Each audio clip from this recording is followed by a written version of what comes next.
అందరికీ praise the lord. ఈరోజు మనము యెహోషువ గ్రంథము 15వ అధ్యాయాన్ని ధ్యానం చేసుకుందామండి. దయచేసి అందరూ కూడా వాక్యాన్ని చివరి వరకు వినండి. అలాగే వాక్యం చదవడం రాని వారికి వీడియోని షేర్ చేయండి. యూద వంశస్థుల గోత్రమునకు వారి వంశముల చొప్పున చీట్ల వలన వచ్చిన వంతు ఏదేము సరిహద్దు వరకును, అనగా దక్షిణ దిక్కున సీను అరణ్యపు దక్షిణ దిగాంతము వరకును ఉండెను. దక్షిణమున వారి సరిహద్దు ఉప్పు సముద్ర తీరమున దక్షిణ దిశ చూచుచున్న అకాతాము మొదలుకొని వ్యాపించెను. అది అక్రబ్బీము నెక్కు చోటికి దక్షిణముగా బయలుదేరి సీను వరకు పోయి కాదేషు బర్నేయకు దక్షిణముగా ఎక్కి హెస్రోను వరకు సాగి అద్దారు ఎక్కి కర్కాయు వైపు తిరిగి ఆస్మోను వరకు సాగి ఐగుప్తు ఏటి వరకు వ్యాపించెను. ఆ తట్టు సరిహద్దు సముద్రము వరకు వ్యాపించెను. అది మీకు దక్షిణపు సరిహద్దు. దాని తూర్పు సరిహద్దు యొర్దాను తుదు వరకునున్న ఉప్పు సముద్రము. ఉత్తర దిక్కు సరిహద్దు యొర్దాను తుదనున్న సముద్ర కాతాము మొదలుకొని వ్యాపించెను. ఆ సరిహద్దు బేత్ హెగ్లో వరకు సాగి బెతారాబా ఉత్తర దిక్కు వరకు వ్యాపించెను. అక్కడి నుండి ఆ సరిహద్దు రుబేనీయుడైన బోహాను రాతి వరకు వ్యాపించెను. ఆ సరిహద్దు ఆకోరు లోయలో నుండి దెబీరు వరకును, ఏటికి దక్షిణ తీరమునున్న అదుమ్మీము నెక్కు చోటికి ఎదురుగానున్న గిల్గాలునకు అభిముఖముగా ఉత్తర దిక్కు వైపునకు వ్యాపించెను. ఆ సరిహద్దు ఏన్ షేమోషు నీళ్ల వరకు వ్యాపించెను. దాని కొన ఏన్ రొగేలు నొద్ద నుండెను. ఆ సరిహద్దు పడమట బెహిన్నోములోయ మార్గమున దక్షిణ దిక్కున యెబూసీయుల దేశము వరకు, అనగా యెరూషలేము వరకు నెక్కెను. ఆ సరిహద్దు పడమట హిన్నోము లోయకు ఎదురుగానున్న కొండ నడికొప్పు వరకు వ్యాపించెను. అది ఉత్తర దిక్కున రెఫాయీయుల లోయ తొదనున్నది.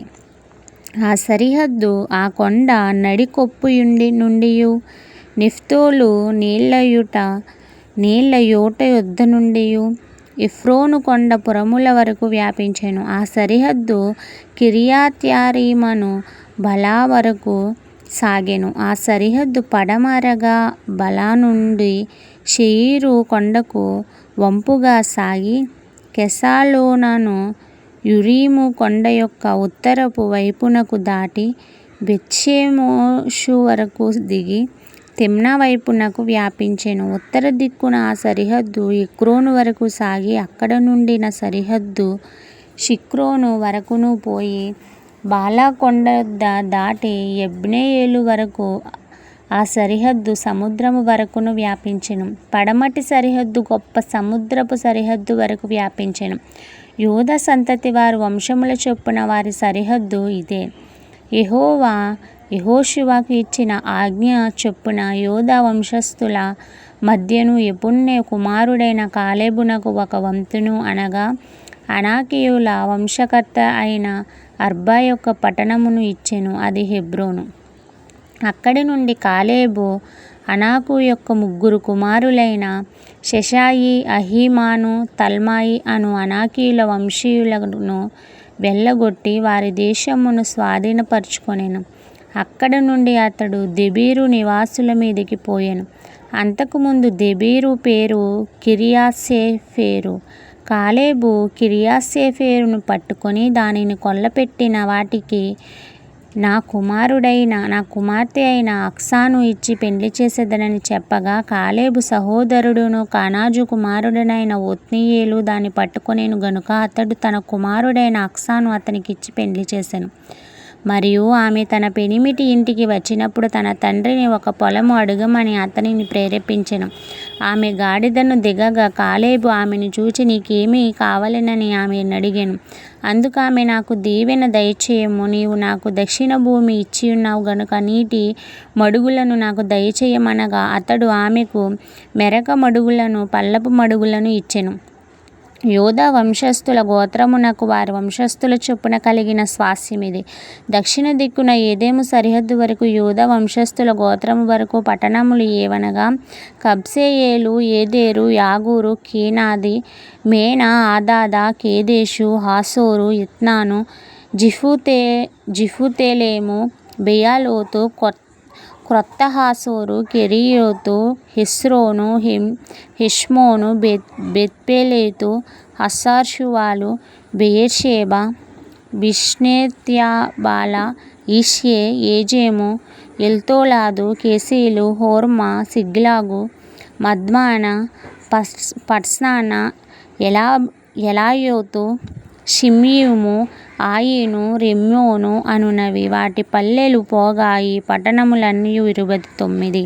మైదానములలో ఏమనగా ఎష్తాయోలు, జొర్హా, ఆష్నా, జానోహా, యగ్నయీము, తప్తూయ, ఏనాము, యత్మూరు, అదుల్లాము, షోకో, అజేకా, షరాయిము, అదితాయిము, గెదెరా, గెదెరోతాయి అనునవి వాటి పల్లెలు పోగా 14 పట్టణములు. సెనాను, హదాషా, మిగ్దోలాతు, దిలాను, మిస్మే, యొక్తయేలు, లాకీషు, బెత్మాతు, ఎగ్లోను, కాబోను, లహ్మాసు, కిత్లిషు, గెదెరోతు, గెల్దగోను, నయామ, మక్కేదా అనునవి వాటి పల్లెలు పోగా 16 పట్టణములు. లిబ్నా, ఏతెరు, ఆషాను, ఇఫ్తా, అష్మనేసీను, కెలాయి, అగ్గీజు, మరేషా అనునవి వాటి పల్లెలు పోగా 9 పట్టణములు. ఎక్రోను దాని గ్రామములను పల్లెలను, ఎక్రోను మొదలుకొని సముద్రము వరకు, ఆర్చేష్టు ప్రాంతమంతయు దాని పట్టణములను గ్రామములను, ఐగుప్తు ఏటి వరకు పెద్ద సముద్రము వరకును, అర్డోషు, గాజాను వాటి ప్రాంతముల వరకును వాటి గ్రామములను పల్లెలను, మన్య ప్రదేశమంతా, షామీరు, యత్తీరు, షోక్నో, దన్నా, కిర్యత్సానా అను, దెబీరు, అనాబు, ఎష్టేము, అనీయు, గెషెను, హోలోను, గీలో అనునవి వాటి గ్రామములకు పోగా 11 పట్టణములు. అరబు, దోమా, యెషాను, యానీము, బెత్తాపూయ, ఆకేయ, ఆషేకా, హొఫ్నా, కిర్యతర్బా అను, హెబ్రోను, సియోరు అనునవి వాటి పల్లెలకు పోగా 9 పట్టణములు. మాయేను, కర్మెలు, జీఫు, యొట్టయజ్రేలు, యొక్తెయాము, జానోహా, కాయిను, బిదియా, తిమ్నా అనునవి వాటి పల్లెలకు పోగా 10 పట్టణములు. హల్వూలు, బెస్సూరు, గేదోరు, మరాతు, బెతానోతు, ఎల్తకోనానునవి వాటి పల్లెలకు పోగా 6 పట్టణములు. కిర్యతాయిమనగా కిర్యత్బయలు, రబ్బా అనునవి వాటి పల్లెలకు పోగా 2 పట్టణములు. అరణ్యమున బెతారాబా, మిద్దీను, సెకాకా, నిష్బాను, ఇల్మెలాహు, ఎల్దేని అనునవి వాటి పల్లెలకు పోగా 6 పట్టణములు. యెరూషలేములో నివసించిన యెబూసీయులను యోధా వంశస్థులు తోలివేయలేకపోయిరి కనుక యెబూసీయులు నేటి వరకు యెరూషలేములో యోధా వంశస్థుల యొద్ద నివసించుచుండిరి. ఇంతటితో ఈ పరిశుద్ధ వాక్యం మనలందరినీ దీవించి ఆశీర్వదించునుగాక. ఆమేన్.